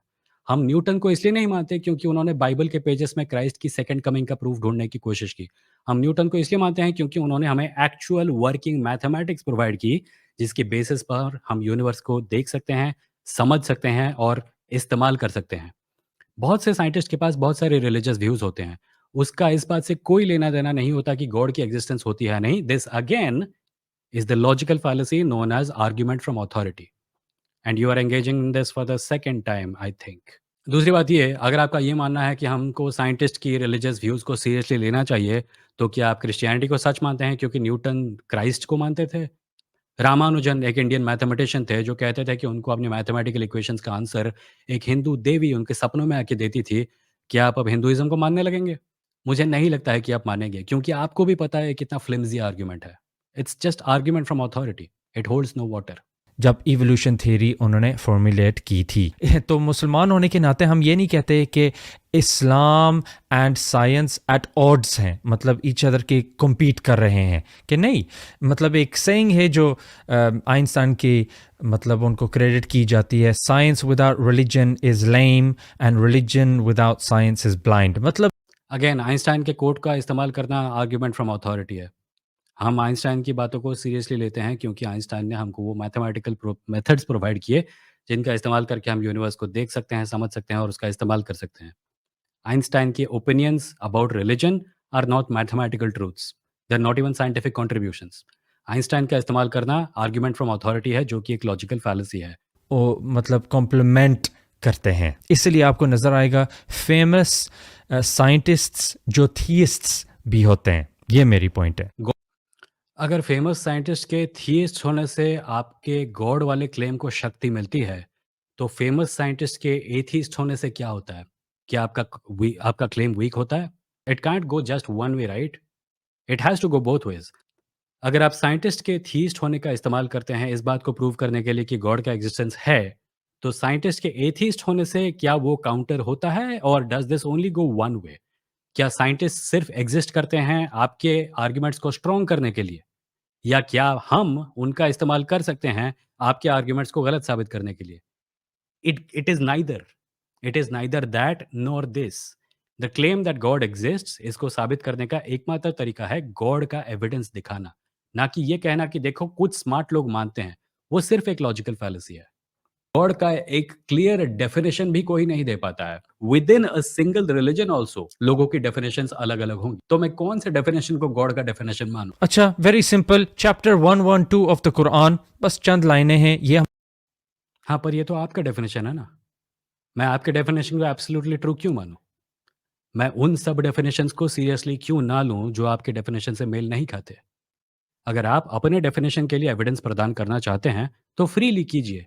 पर आपका ये कहना कि मैं कहूँ कि बहुत सारे डेफिनेशंस हैं और आप कहें, "नहीं, ये देखो मेरा डेफिनेशन एक ही है।" That's okay. You have one definition, someone else has another one, someone else has another one. The point is, the fact that there are multiple definitions is itself perhaps proof that there is doubt, right? आप अपने definition को लेके 100% sure हो सकते हैं, पर उसी प्रकार कोई और अपने डेफिनेशन को लेके भी 100% श्योर है। जब तक एथीस्ट का रिजेक्शन सारे गॉड्स का है, राइट? मैं सारे गॉड्स को रिजेक्ट करता हूं क्योंकि एविडेंस नहीं मिला है। जब मैं किसी गॉड के डेफिनेशन को इवैल्यूएट करने जाऊं, तो मैं उस गॉड के डेफिनेशन को अकेला डेफिनेशन क्यों मानूं? आपको ये साबित करना होगा कि आपका डेफिनेशन बाकी सारे डेफिनेशन से बेहतर है, सच है और एक्यूरेट है। हमारी डेफिनेशन है गॉड की, और क्योंकि किसी चीज़ के ज़्यादा ऑप्शंस हैं इसका ये नहीं मतलब कि वो चीज़ फॉल्स हो जाती है। इसका बस ये मतलब है कि मतलब वो चीज़, मतलब एक रीज़न ये हो सकता है कि वो चीज़ काफ़ी पॉपुलर है। या सो आई एम नॉट सेइंग कि किसी चीज़ का बहुत सारे डेफिनेशन इसका मतलब ये सच फॉल्स साबित हो जाती है। मैं कह रहा हूँ कि बहुत सारे डेफिनेशन हैं, इसका मतलब ये ज़रूर है कि उस चीज़ के बारे में काफ़ी कन्फ्यूजन है। कुछ दिन पहले मैं नील डिग्रास टायसन का पॉडकास्ट सुन रहा था। वहाँ पे उन्होंने पॉइंट आउट किया कि तुम मार्केट में जाओगे कॉन्शियसनेस के बारे में बुक्स खरीदने के लिए, तुमको दर्जनों किताबें मिलेंगी। क्यों? क्योंकि हमारे पास क्लैरिटी नहीं है। पर तुम मार्केट में जाओगे ग्रेविटी के बारे में बुक खरीदने के लिए, तुमको एक मिलेगी और वो टेक्स्ट बुक होगी जो स्कूल्स और कॉलेज में पढ़ाई जाती है, क्योंकि we have certainty about that. We have a reasonable amount of 99.9% certainty. ऐसी कोई चीज़ जिसके बारे में हमारे पास 30 to 40% सर्टेनिटी है, उसके बारे में बहुत सारे ओपिनियंस मिलेंगे। किसी चीज़ के बारे में ज़्यादा ओपिनियंस हैं या ज़्यादा बुक्स अवेलेबल हैं या ज़्यादा डेफिनिशंस हैं, इसका मतलब ये नहीं है कि हमारा उस चीज़ के बारे में हमारी अंडरस्टैंडिंग ज़्यादा है। उसका मतलब असल में उसका एग्ज़ैक्टली उल्टा है। उसका मतलब है कि हमारे पास उस चीज़ को लेके बहुत कम क्लैरिटी है। That's what the point is. तो वो ज़्यादा लोगों के साथ रेजोनेट करती है, इसलिए उसके ज़्यादा कॉपीज़ बनते हैं।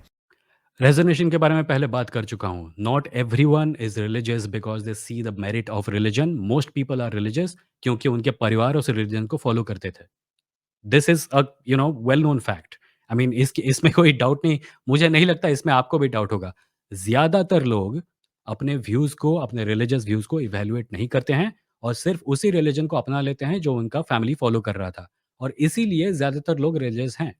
ऐसे कई लोग हैं जो रिलिजन छोड़ना चाहते हैं पर छोड़ नहीं पाते क्योंकि छोड़ने पर उनको थीस्ट की तरफ से सोशल डिस्क्रिमिनेशन को फेस करना पड़ता है। ऐसे कई लोग हैं जो कि रिलिजन के चंगुल से कभी बाहर निकल ही नहीं पाते क्योंकि रिलिजन उनको साफ-साफ सोचने की फ्रीडम नहीं देता।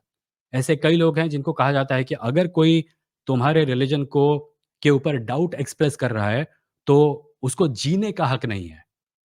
ये सब बचपन में लोगों के मन में डाल दिया जाता है and that is why these ideas resonate with people. It's the result of childhood indoctrination.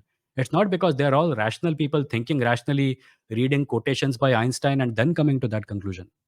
मतलब आईफ़ोन को देख लो, ज़ाहिर है उसकी ज़्यादा कॉपीज़ होंगी क्योंकि वो काफ़ी मशहूर चीज़ है। इसका ये नहीं मतलब कि क्योंकि बहुत डिफरेंट आईफ़ोन्स है तो इसका मतलब आईफ़ोन है ही नहीं, मतलब उसको डिसरिगार्ड कर दो, नहीं। आईफ़ोन के एक्जिस्टेंस को कोई डाउट नहीं कर रहा। आईफ़ोन एक टैंजिबल फिज़िकल ऑब्जेक्ट है। आईफ़ोन की पॉपुलैरिटी को गॉड की पॉपुलैरिटी का एग्ज़ाम्पल बनाना के लिए एनालॉजी बनाना एक्यूरेट नहीं है। क्योंकि आईफ़ोन्स की एक्जिस्टेंस पर कोई डाउट नहीं कर रहा है। गॉड की एक्जिस्टेंस पर डाउट किया जा रहा है और गॉड की एक्जिस्टेंस को साबित करने का तरीका है, गॉड वैसे ही दिखाओ जैसा आईफ़ोन दिखा सकते हो। आईफ़ोन एक आइडिया नहीं है, आईफ़ोन एक फिज़िकल ऑब्जेक्ट है। उसको एक कंपनी बनाती है और बेचती है। इसका बस ये मतलब है कि आइडेंटिफाई करने के लिए आपको स्ट्रिक्ट क्राइटेरिया चाहिए होगा। तो इसमें मैं आपके साथ एग्री करता हूँ। Our criteria for God needs to be stringent, या and that's the thing with Islam. Islam का ये है कि हम एक्सेप्ट करते हैं कि क्राइटेरिया बस विली नीली नहीं हो सकता कि किसी का क्राइटेरिया ले लो, अच्छा मतलब ये कुर्सी खुदा है या मतलब डार्क एनर्जी खुदा है या ये या वो। ये ऑफ कोर्स हमें स्ट्रिंजेंट क्राइटेरिया लेने चाहिए, लेकिन टू डिसरिगार्ड एवरीथिंग, सबको डिसरिगार्ड करना, ये इलॉजिकल है।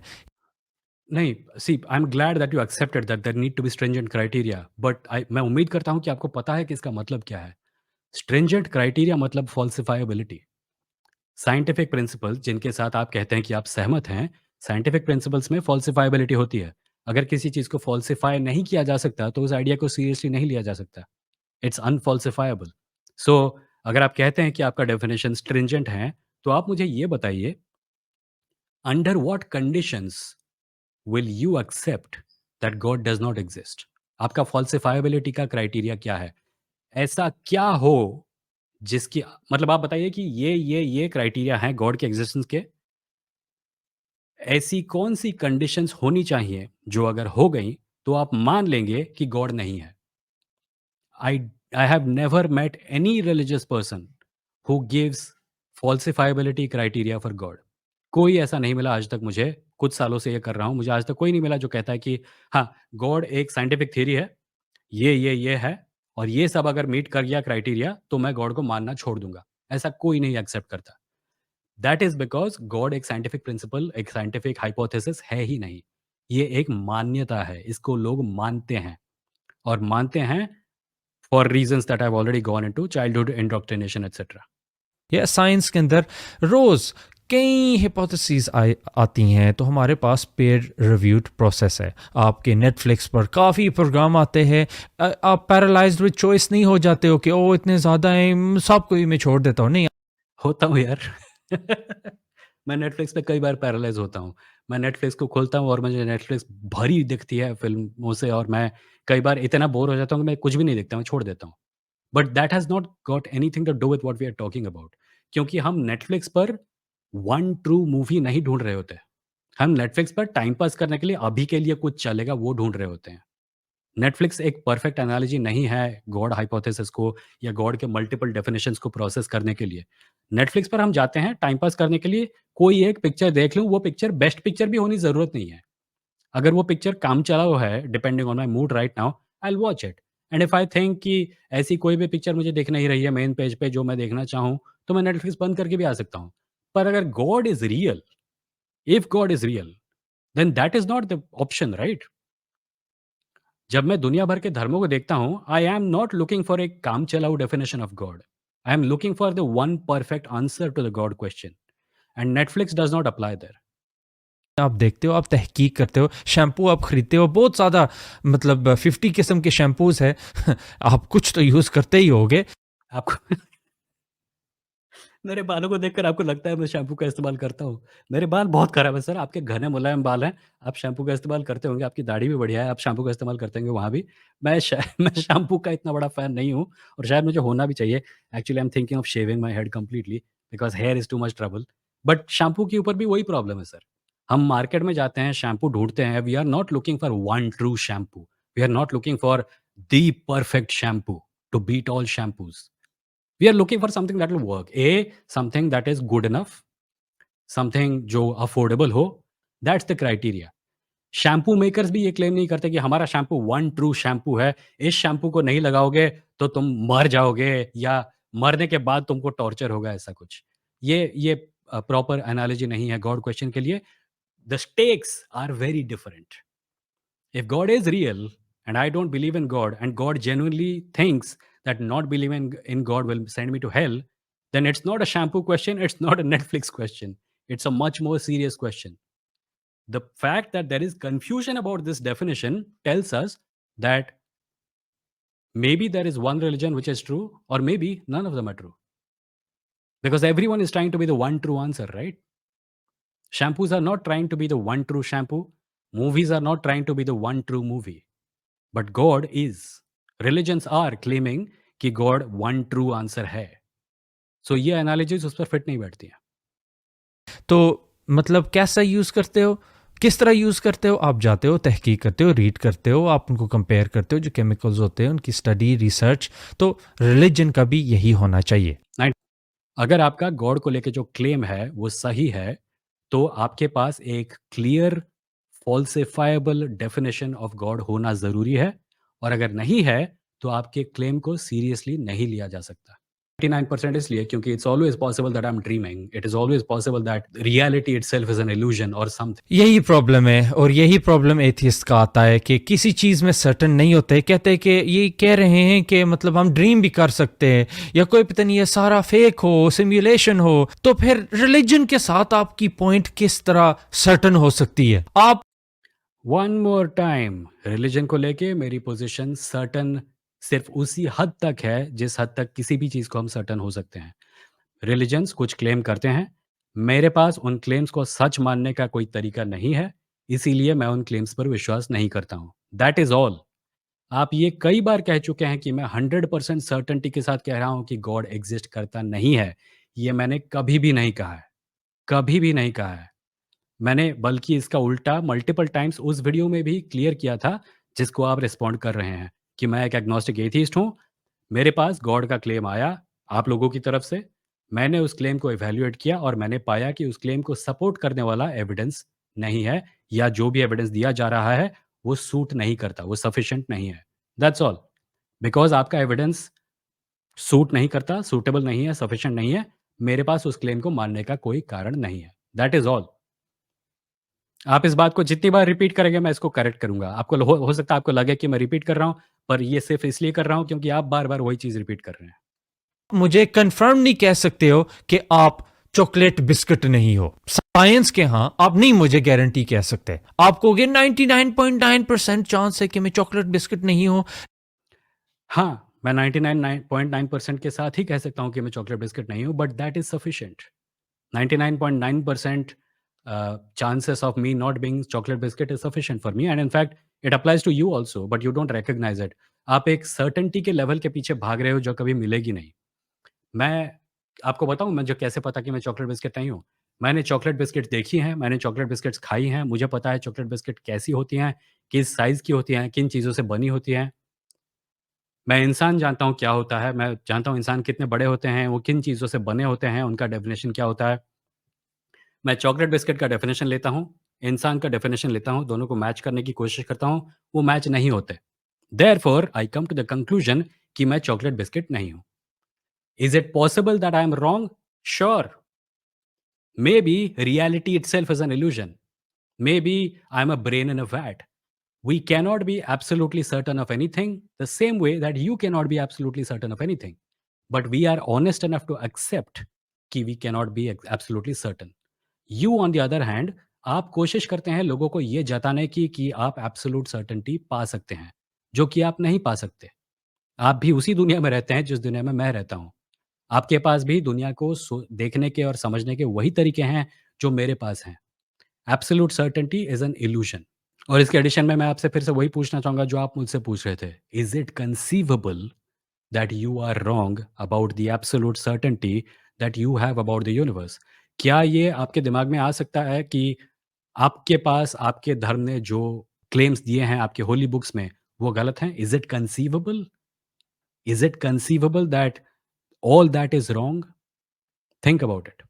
लेकिन हो सकता है मैं हो जाऊं। आप मुझे कन्विंसिंगली ये नहीं कह सकते कि आप चाइनीज समोसा नहीं हो। ये मे बी आप चाइनीज समोसा हो 0.1%, लेकिन जब रिलीजन की बात होती अगेन मैंने समोसे खाए हैं, मैंने कभी चाइनीज़ समोसा नहीं खाया, but I have no reason to think कि चाइनीज़ समोसे समोसों से बहुत ज़्यादा अलग होते हैं। So most of the definition of samosa can still apply to Chinese samosa. I take the definition and compare it to the definition of a human being that is me. I match them and I find that the definitions don't match. इसीलिए मैं इस नतीजे पर पहुंचता हूं कि मैं एक चाइनीज समोसा नहीं हूं। It's not that hard, it's not rocket science. है नहीं नहीं नहीं, हो ही नहीं सकता यार, हो ही नहीं सकता यार एविडेंस किधर है? मैंने कहा एविडेंस किधर है, डेफिनेटली, पर मैंने ये नहीं कहा कि हो ही नहीं सकता। आप जितनी बार बात ये रिपीट करेंगे, मैं अपनी बात को क्लैरिफाई करूंगा कि मैंने ये कभी भी नहीं कहा कि हो ही नहीं सकता। मैंने ये कहा कि मुझे नहीं पता, और जब मुझे नहीं पता तो मेरे पास मानने का कोई कारण नहीं है।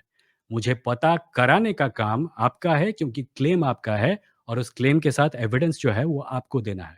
इधर हाँ एविडेंस हमें मिल सकता है क्योंकि साइंस जो है वो it goes into the unknown, आगे की तरफ जाती है। आपके डेविल्स चैपलिन डॉकिंस भी कहता है कि कल evolution can be proven to be false. Yes, and that is the most beautiful thing about it, falsifiability. Evolution एक ऐसी साइंटिफिक थियरी है जिसके लिए हमारे पास बाल्टियां भर भर के एविडेंस हैं। ऑब्जर्वेशनल एविडेंस है, जेनेटिक एविडेंस है, फॉसिल एविडेंस है। पर फिर भी साइंटिस्ट ये कहते हैं कि हो सकता है हम 100% श्योर, मतलब करेक्ट ना हो, और हो सकता है कल को ये सब गलत साबित हो जाए। हो सकता है कोई और चीज सामने आ जाए जिसकी वजह से हमको एवोल्यूशन को रिजेक्ट करना पड़े। That is the most beautiful thing. God hypothesis एक ऐसी चीज है जिसके बारे में हमारे पास रत्ती भर भी एविडेंस नहीं है, या जो भी एविडेंस दिया गया है, because you seem to mind this a lot, जो भी एविडेंस दिया गया है वो सफिशिएंट नहीं है, पर आप उसको लेके 100% सर्टन है। Seriously, you don't see the discrepancy. On one side is enormous scholarship, पर उसके बारे में डाउट अब भी जिंदा रखा गया है जानबूझ के, क्योंकि that is how science works. On the other side is enormous amounts of imagination, पर उसको सच मानने के लिए आप 100% सर्टेनिटी के साथ बोल रहे हैं। सर्टेनिटी एक्चुअली होना और सर्टेनिटी को क्लेम करना दो अलग-अलग चीज़ें हैं। द रीज़न साइंटिफिक थियरीज़ को हम सीरियसली लेते हैं इज़ बिकॉज़ वो फ़ॉल्सिफाएबल हैं। वो ऑनेस्टली एडमिट करती हैं, भाई on the basis of all the evidence जो हमारे पास है, हम इस नतीजे पर पहुँचे हैं। हो सकता है हम गलत हों। रिलिजन कहता है on the basis of absolutely no evidence हम इस नतीजे पर पहुंचे हैं क्योंकि मम्मी डैडी ने मुझसे कहा था गॉड को मान लो, पर मैं 100% श्योर हूं कि ये सच है, और मैं तो गलत हो ही नहीं सकता। और अगर मुझे गलत को तुम बताओगे तो तुम पापी हो। आपका फॉल्सिफाइबिलिटी का क्राइटेरिया कहाँ है, मैं ये देखना चाहता हूं। यह फॉल्स गलत साबित हो सकती है, लेकिन रिलीजन नहीं नहीं छोड़ दो यार, एविडेंस नहीं है मतलब जुबानी का एविडेंस नहीं आ रहा तो बंदा कंफर्म कह सकता है कि कोई एविडेंस नहीं है। अगर बंदे के पास एविडेंस नहीं है तो बंदा कहेगा ना एविडेंस नहीं है। जो चीज एविडेंस नहीं है उसको बंदा एविडेंस कैसे कह देगा? सोचो ना थोड़ा। अगर एविडेंस नहीं है तो एविडेंस दो। अगर एविडेंस नहीं दे रहे तो ये क्यों उम्मीद कर रहे हो कि मैं उस थोड़े बहुत सर्कमस्टेंशियल चीजों के बेसिस पे आपकी चीज को एब्सोल्युटली सर्टेन मान लूं? What a illogical contradictory statement. पर गॉड का क्लेम हज़ारों साल पुराना है। हज़ारों लोगों ने हज़ारों तरीके से इसको साबित करने की कोशिश की है और मिला घंटा। तो you can't blame people for saying I don't believe it anymore. यार बहुत कोशिश कर ली, हज़ारों सालों से लोग एविडेंस देने की कोशिश कर रहे हैं, आज तक कुछ साबित नहीं हुआ। क्यों मानता रहूँ मैं? क्योंकि समथिंग पास्ट में है, इसका ये नहीं मतलब नेसेसरली कि वो फ्यूचर में होगी।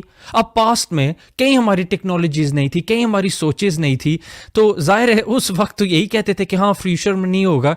तो इसका क्या मतलब कि मतलब बस सेटल हो जाए? क्योंकि जो चीज़ें पास्ट में नहीं थी पर अब हैं, उन्हें हम इसलिए मानते हैं क्योंकि वो अब हैं। जो चीज़ें पास्ट में नहीं थी और अब भी नहीं हैं, उन्हें हम नहीं मानते। किसी चीज़ को मानने का कारण उसका होना है। मैं ये नहीं कह रहा कि कोई चीज़ नहीं है, इसका मतलब ये नहीं है कि वो हो नहीं सकती। शायद हो सकती है, शायद नहीं हो सकती है, आई डोंट नो। पर उस चीज़ को मानने का कारण तब मिलेगा जब वो चीज़ होगी। I am all in favor of speculating and imagining and hypothesizing. But the time to believe in something is after that thing comes into being or after that thing has been shown to exist. किसी चीज़ को मानते हम तब हैं जब वो चीज़ प्रमाणित हो जाती है। आप ये कह सकते हैं कि जस्ट बिकॉज़ कोई चीज़ अभी नहीं है, वो आगे भी नहीं हो सकती, ऐसा नहीं मानना चाहिए। I agree with you. पर ज़्यादा से ज़्यादा हम ये कह सकते हैं कि हमें पता नहीं है कि वो चीज़ हो सकती है, नहीं हो सकती। हम ये नहीं कह सकते वो चीज़ हो सकती है अनलेस वो चीज़ के हो सकने का प्रमाण हो। हम ये भी नहीं कह सकते कि वो चीज़ नहीं हो सकती अनलेस हमको पता हो कि वो चीज़ क्लियरली नहीं हो सकती। ज़्यादा से ज़्यादा हम ये बोल सकते हैं, हमें पता नहीं। कि बर्ट्रैंड रसल फिजिक्स के बारे में यही कहते थे, वी हैव डिस्कवर्ड, हमने सब कुछ डिस्कवर कर लिया फिजिक्स के बारे में, अब हमें कुछ और वेंचर करनी चाहिए। इसीलिए साइंस के अंदर पैराडाइम शिफ्ट्स काफ़ी हुए थे। न्यूटोनियन फिजिक्स के बाद आइंस्टाइनियन फिजिक्स, आइंस्टाइनियन फिजिक्स के बाद क्वांटम फिजिक्स। यार साइंस के अंदर कॉन्स्टेंटली चेंज आती रहती हैं, पैराडाइम शिफ्ट्स होते रहते हैं। इसीलिए डेविड ह्यूम की प्रॉब्लम ऑफ इंडक्शन साइंस के लिए बहुत बड़ी प्रॉब्लम है आज। ये मैंने पिछली वीडियो में भी बताया था। साइंस में जो चेंजेस होते हैं वो इसलिए होते हैं बिकॉज़ साइंस हैज़ फ़ॉल्सिफ़ाएबिलिटी और science learns more information about the universe. अगर आज हमें पता है इस कमरे के बारे में और बाहर के बारे में कुछ पता नहीं, तो बाहर के बारे में साइंस कुछ क्लेम नहीं करेगा। जब हम बाहर जाएँगे तो हमें जो पता चलेगा साइंस उसको ऐड करेगा और फिर आप जैसे लोग कहेंगे देखो कल तक तो साइंस बोलता था कि हमें इस कमरे के अलावा और कुछ पता नहीं है। अब बोलते हैं कि बाहर एक पेड़ है। बाहर पेड़ है क्योंकि हमने पेड़ को देखा, हमने पेड़ के फ़ोटोज़ लिए, अब हमारे पास पेड़ के होने का एविडेंस है, इसलिए हम बोलते हैं कि बाहर पेड़ है। उससे आगे अगर कुछ है और हमें पता नहीं है तो हम बोलेंगे कि हमें पता नहीं है। हम हाइपोथेसाइज़ कर सकते हैं, पर हम उसे सच नहीं मान सकते तब तक जब तक प्रमाण नहीं मिलता। तो ये था मेरा रिस्पॉन्स उनके रिस्पॉन्स के पार्ट 1 के लिए। पार्ट 2 का रिस्पॉन्स मैं अब बनाऊँगा और उसको रिलीज़ करूँगा इस वीडियो के लगभग 24 घंटे बाद। Thank you for watching and like, share, subscribe etcetera.